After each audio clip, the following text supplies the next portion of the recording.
Já voltamos ao intervalo, estava aqui batendo papo com a doutora Cláudia. Doutora Cláudia, eu deixei uma perguntinha no ar. Qual a idade a mãe deve levar a filha ao ginecologista? Isso é muito importante. Eu tenho algumas mães que são minhas pacientes e começam a fazer perguntas em relação à filha. Ó, doutora, minha filha tem 10, tem 11 anos, quando que eu tenho que trazer aqui ao consultório? Em geral, a menina pode ser acompanhada pelo pediatra até 10, 12 anos de idade. Em alguns casos, até os 14 ou 15 anos. Eu sempre digo que quando a menina menstrua, quando acontece a menarca, que é a primeira menstruação, ela já deveria ir ao ginecologista.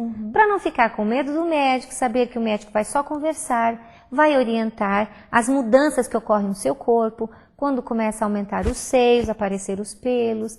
Então, é realmente transformações hormonais que ocorrem no organismo da menina e é algo completamente normal. Nem sempre os pais, principalmente a mãe, conseguem passar essas informações para a menina. Então, algumas vão menstruar, depois parou, no outro mês não veio, tem cólicas. Então, é muito importante que quando vier a primeira menstruação, a mãe já leve para ter esse primeiro contato com o profissional. Doutora Cláudia, e como deve ser o relacionamento entre mãe e filha? Isso é algo muito importante, porque se a mulher consegue passar para a sua filha estes conhecimentos, e se ela for verdadeiramente amiga da filha, ela vai confiar bastante na mãe. E hoje em dia eu fico bastante preocupada porque as meninas não encontram isso dentro de casa. E às vezes vão encontrar numa amiga na escola, imatura da mesma forma, que são meninas, são adolescentes, e vão descobrir o mundo, vão descobrir a sexualidade de uma forma errônea. Então por isso que é importante que a mãe tente passar para a sua filha, que uma avó tente passar para a sua neta, algo positivo em relação à vida.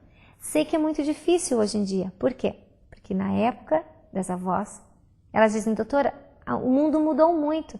Então é difícil eu conseguir me relacionar com a minha neta que tem 14, 15 anos. Por isso que entra o profissional de saúde. Está na hora de pedir a ajuda de um psicólogo, pedir a ajuda de um ginecologista, para que ele possa passar para essa menina todas as informações necessárias.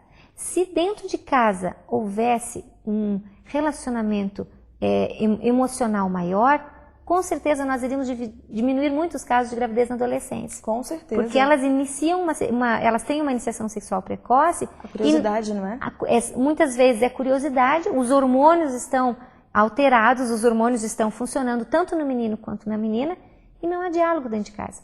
Então, se nós passarmos isso para os nossos adolescentes, para nossas crianças, eles irão amadurecer, irão aprender que isso é maravilhoso, a sexualidade é algo maravilhoso de ser vivido no momento certo. Se a avó, se a mãe, a tia não consegue, peça ajuda a um profissional de confiança. Isso vai ajudar muito. E não pode ter barreira, né, na família entre mãe e filha. Com certeza, isso iria ajudar muito. Com certeza. Doutora, então voltando a falar sobre menopausa, a Beth Caldeira, ela escreveu aqui para mim, ela é de Montes Claros, Minas Gerais.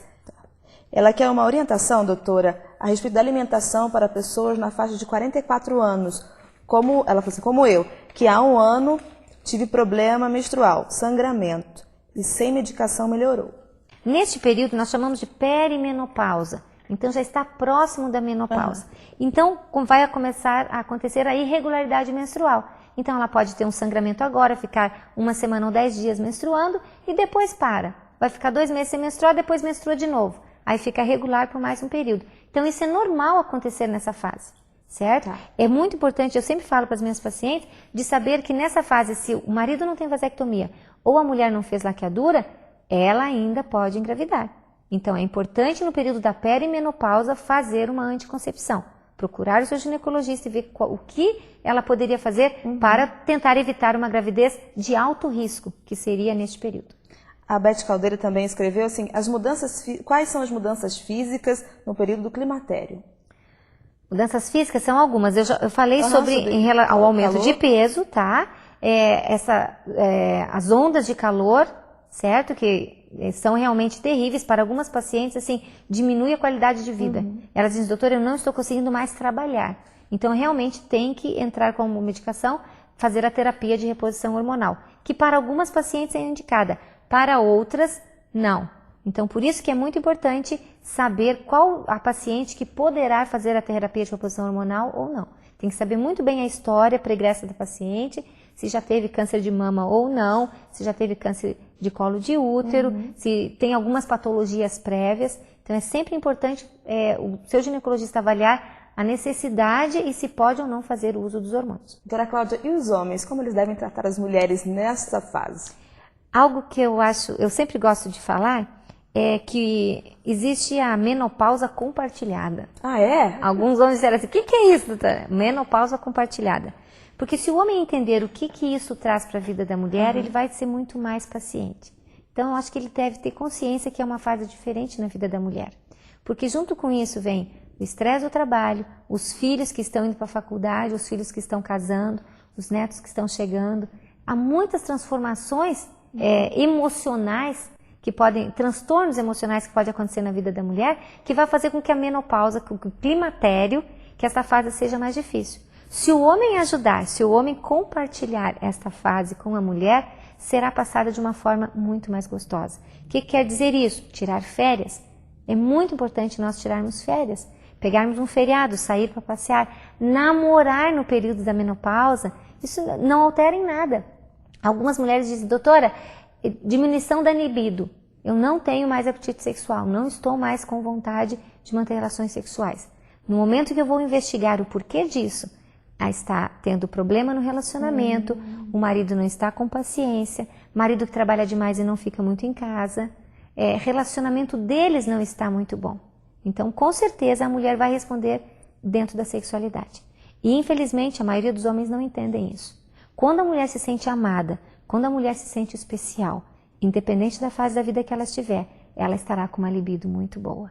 Agora, quando há algum problema a nível do casal, a mulher responde sexualmente. E ela começa a dizer, eu não tenho vontade de manter relações com meu marido. E, na verdade, não é isso. É porque teve uma mágoa, teve uma perda, teve algum problema mal resolvido.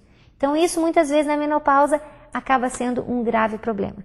Muitas vezes, o ginecologista ajuda e também uma terapia, uma visita ao psicólogo poderá fazer estes reajustes. Tem mais uma perguntinha aqui. A mulher pode fazer atividade física neste período? Deve fazer, né? No período? No climatério e menopausa? Deve, com certeza. Porque se ela fizer uma dieta balanceada, equilibrada, e se ela fizer também uma academia, uma hidroginástica, ela vai fazer com que esse período passe de uma forma muito mais amena. Então, e a mulher, ela gosta muito de falar, doutora, engordei agora, deve ser a menopausa. Não é engordou por causa da menopausa, é porque realmente a ingesta de carboidratos deve ter aumentado, ela não está fazendo exercício físico e os hormônios estão alterados. Tudo isso facilita com que ela venha ter um aumento de peso. Então, por isso que ela tem que controlar nessa fase. Tá certo. Obrigada, doutora, por falar em exercício físico. No próximo bloco tem atividade para você condicionar o seu físico aí, eu também. Então, chame as suas amigas, chame a sua filha, a sua mãe, faça na sua casa uma verdadeira academia. Daqui a pouquinho a gente volta, hein? E lembre-se, se você tem saúde, a sua vida tem muito mais saúde.